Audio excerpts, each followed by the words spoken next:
Hey everyone, I'm Catherine of Sky, and this is my morning wake up hairdo.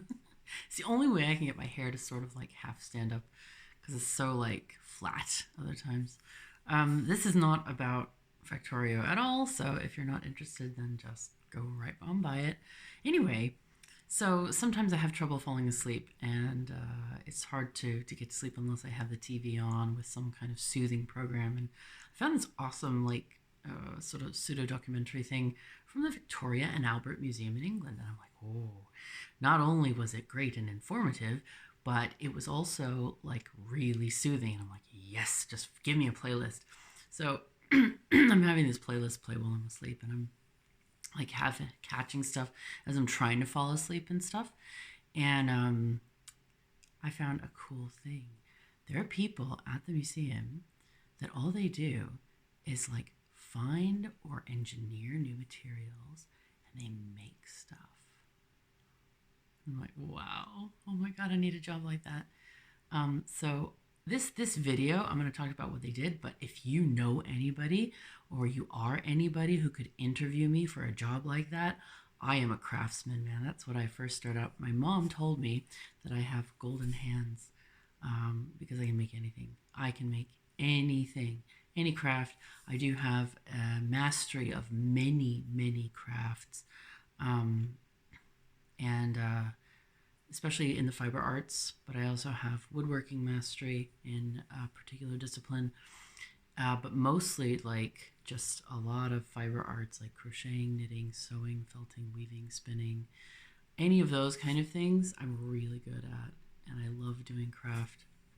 So anyway, the cool thing was at this museum, what they're doing is they're one of the things they were showing is they try to recycle materials that are weird, so they don't get thrown in the landfill, which I'm like, wow, that's awesome, because I'm very much save the sea turtles and stuff, and I think very carefully what I buy and what packaging it's in. If it's in too much plastic, I complain about it, from Amazon or whatever.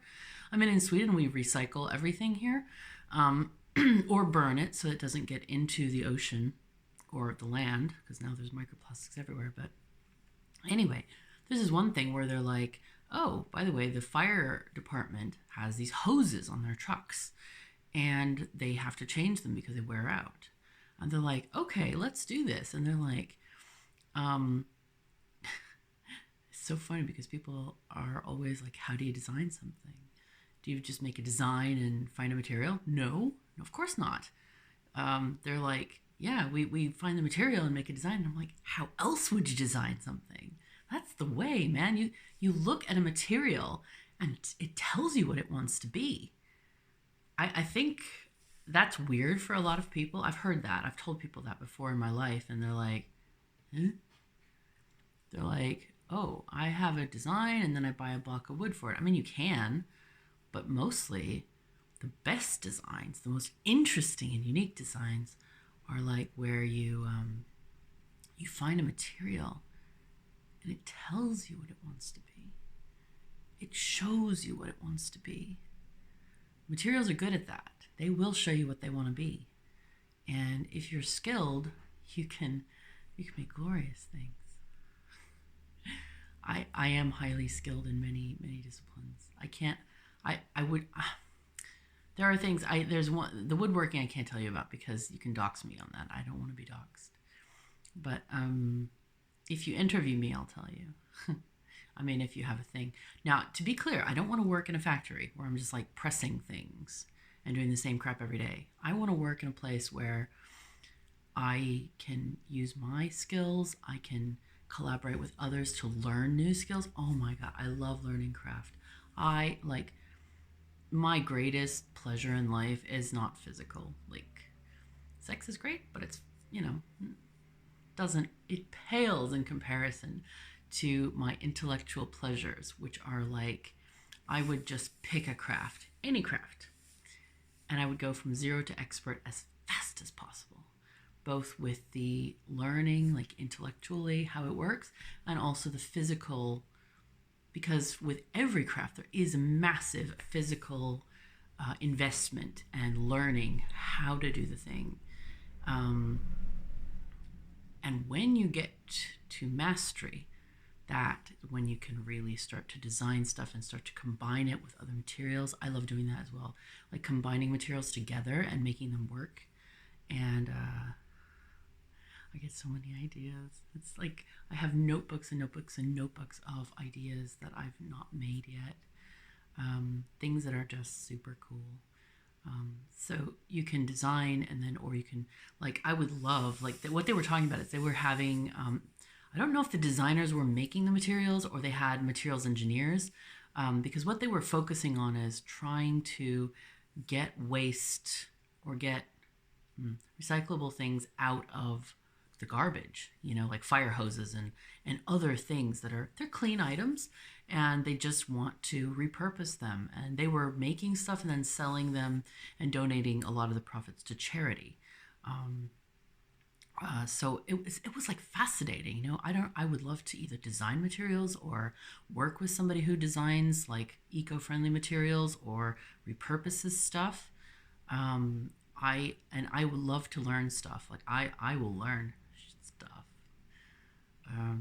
Like with my woodworking discipline, it takes 6 years to become a master. And because I had very good teachers and because I practiced perfectly, there's a saying that one of my mentors said, practice doesn't make perfect. Only perfect practice makes perfect. Like if you practice the wrong stuff, you're toast. Like you will learn the wrong thing. Your muscle memory will be the wrong thing. It is not good. And then you have to fix it. That's the worst part. So if you learn bad technique, it's just, I knew a professional who was this kind of woodworker, and he would organize these conventions and stuff. And he was a great guy, really nice guy. But he practiced the wrong technique, and he used that wrong technique for his entire career. And it destroyed his hand. It destroyed his arm because he wasn't using leverage.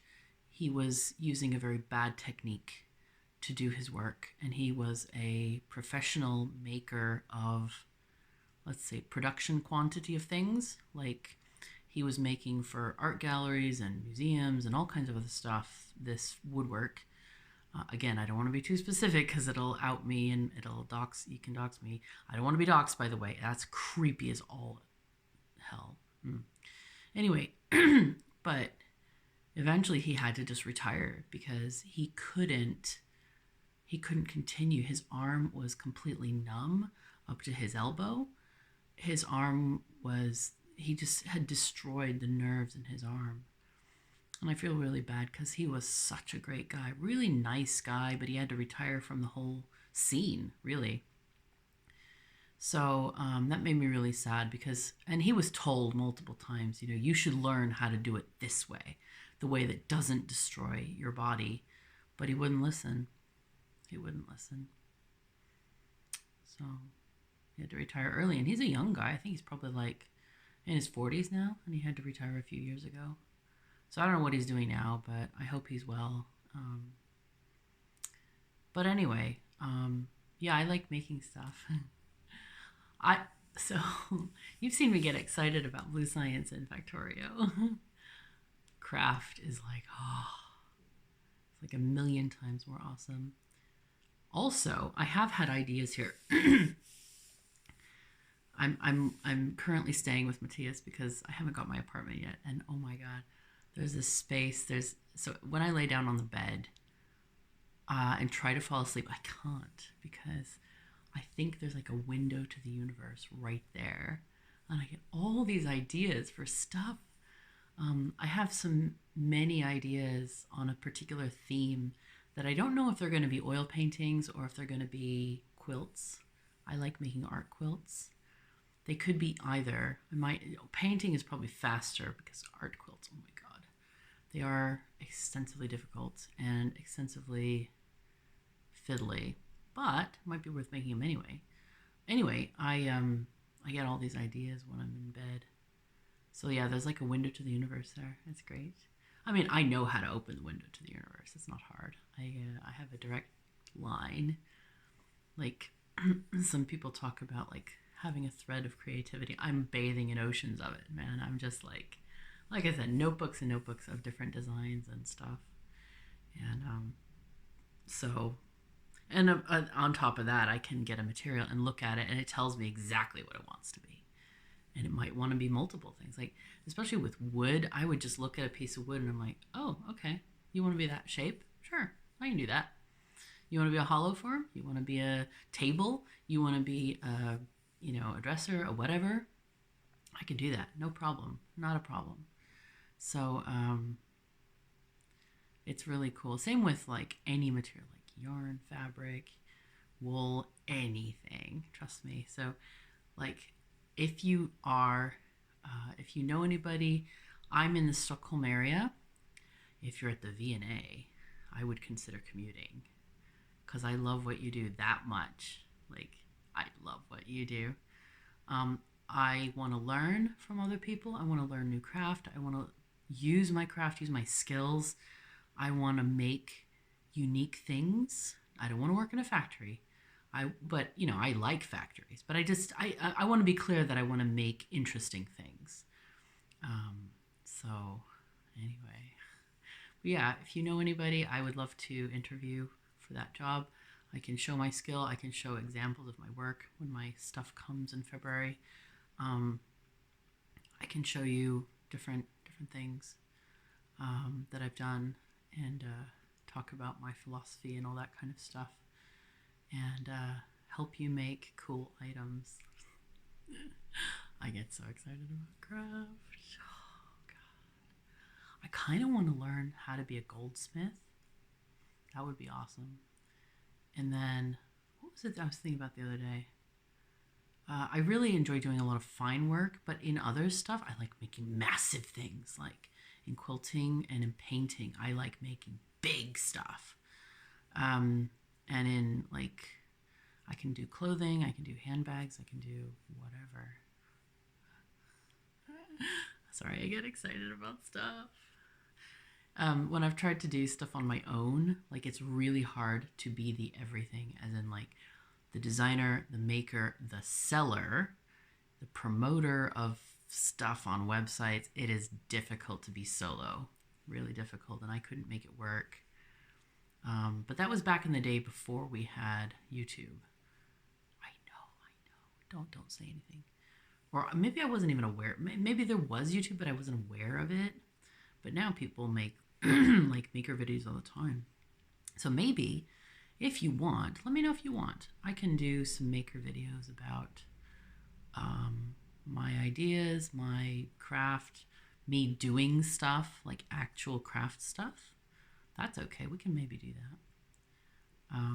But yeah, if you know anybody, Stockholm area, I hope. I will commute by train.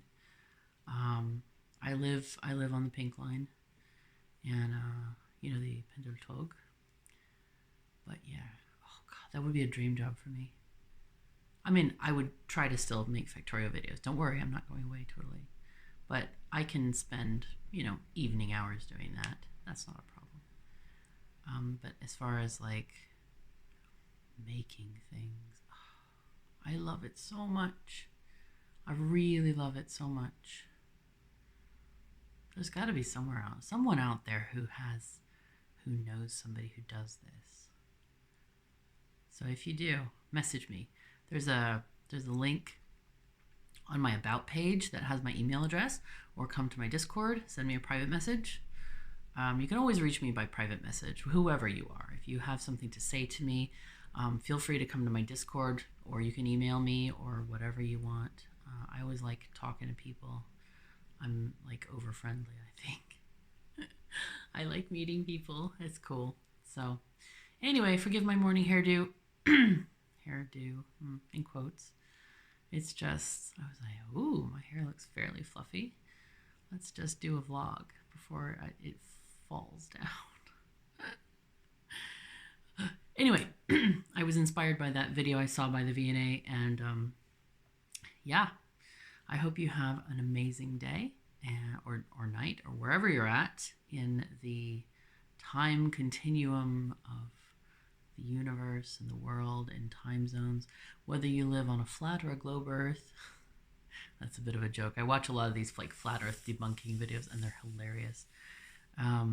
So, wherever you are, I wish you well, and thank you so very much for joining me. Take care of yourselves and each other, and I'll see you next time.